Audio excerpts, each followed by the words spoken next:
Përshëndetje të nderuar shikues. Korespondenti i Kohës në Bruksel, Augustin Palokaj, ka thënë se pavarësisht diskutimeve të brendshme në Bashkimin Evropian, nuk pritet që masat ndëshkuese ndaj Kosovës të hiqen para 28 dhjetorit, ditës kur mbahen zgjedhjet e parakohshme parlamentare. Ai theksoi se procesi i heqjes së masave tani lidhet drejt për drejt me mënyrën se si do të kryhet transferimi i pushtetit lokal në veri. Ai ka thënë se shumica e vendeve të BE-s tradicionalisht kanë qenë pro heqjes së masave, por disa shtete, në veçanti Franca dhe Italia, po mbajnë qëndrime hezituese, ndërsa Komisioni Evropian po e shfrytëzon këtë kundërshtim për të mos ndërmarrë hapa konkret. Palokaj ka thënë se BE-ja ka humbur besimin ndaj institucioneve të Kosovës që nga tensionet e majit 2023, kur kryetarët shqiptar në veri hynë objektet komunale, gjë që më pas shkaktoi trazira. Seanca inauguruese kuvendeve në komunat veriore është caktuar më 5 dhjetor. Nga Brukseli, Augustin Palokaj.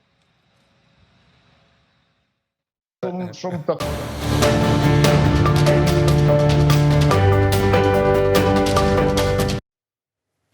Kryetari i Partisë Demokracia Serbe, Aleksandar Arsenijević, ka deklaruar se kthimi i tij në Kosovë dhe paraqitja në seancën inauguruese për betimin si asamblest në Mitrovicën e Veriut nuk do të ndodhë pa garanci të plota se nuk do të arrestohet. Ai kërkohet nga autoritetet pasi në një pronë të tij në Vallaç këtë verë u gjetën armë dhe municion. Arsenijević thotë se mandatin e ka marrë me votat e qytetarëve dhe se kërkon vetëm siguri dhe respektim të ligjit. Ai madje paralajmëron se nuk do të pranojë situata që sipas tij mund të shfrytëzohen politikisht. Në rast se Arsenijević nuk betohet si asamblest një muaj pas certifikimit të rezultateve, e humb mandatin. Pushimet për posedim të paautorizuar të armeve dhe arsenalit të gjetur në stallën e tij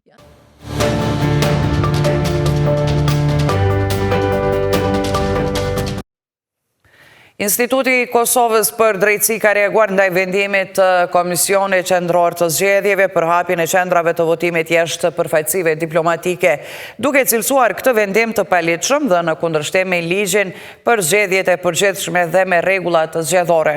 Reagimi vjen pas vendimit të KQZ-s, ku në mbledhjen e 27 nëntorit ishte miratuar lista e qendrave të votimit jashtë vendit për zgjedhjet e parakohshme të 28 dhjetorit. Përveç përfaqësive diplomatike, KQZ-ja vendosi që qendra votimi të hapen edhe në lokacione shtesë, sipas propozimit të MPJD-s. Sipas vendimit, 10 qendra të reja votimi do të hapen në Gjermani, Zvicër, Mbretërinë e Bashkuar dhe SBA, me gjithsej 43 vend votime dhe kapacitet deri në 20.850 votues.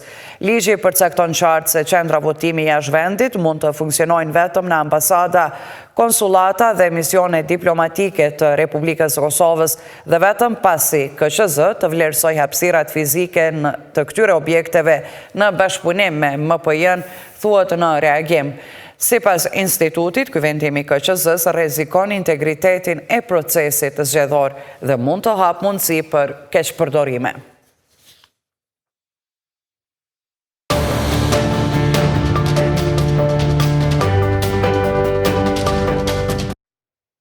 Policia e Kosovës ka nisur hetimet lidhur me vdekjen e një gruaje në Gjakov, rast i cili dyshohet të jetë ndërlidhur me trajtim të pandërgjetshëm mjekësor. Sipas raportit 24 orësh të policisë, rasti është paraqitur të premte në mëngjes në rrugën Dëshmorët e Lirisë në Gjakov. Ankuesi që ka bashkëjetuar me viktimën ka raportuar në polici se gruaja ka vdekur dhe ka shprehur dyshime se ajo mund të ketë marrë trajtim të pakujdesshëm mjekësor. Me urdhër të prokurorit, trupi pa jetë i viktimës është dërguar në Institutin e Mjekësisë Ligjore për obduksion.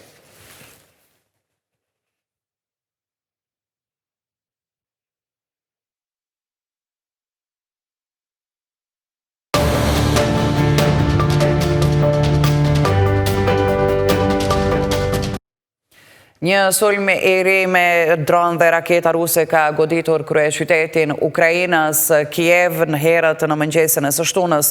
Të paktën 2 persona është raportuar të vdekur dhe 15 të tjerë të plagosur, mes tyre edhe një fëmijë 13 vjeçar. Autoritetet thanë se shpërthimet të fuqishme janë dëgjuar në disa lagje të qytetit, derisa edhe shumë ndërtesa janë dëmtuar rënd. Sulmi ndodhi vetëm pak ditë pas një tjetër sulmi në kryeqytet ku u vranë 7 persona. Sulmi vjen në një moment kur Ukraina po përgatitet për bisedime me përfaqësues amerikan lidhur me një version të ri të planit të paqes të SBA-s.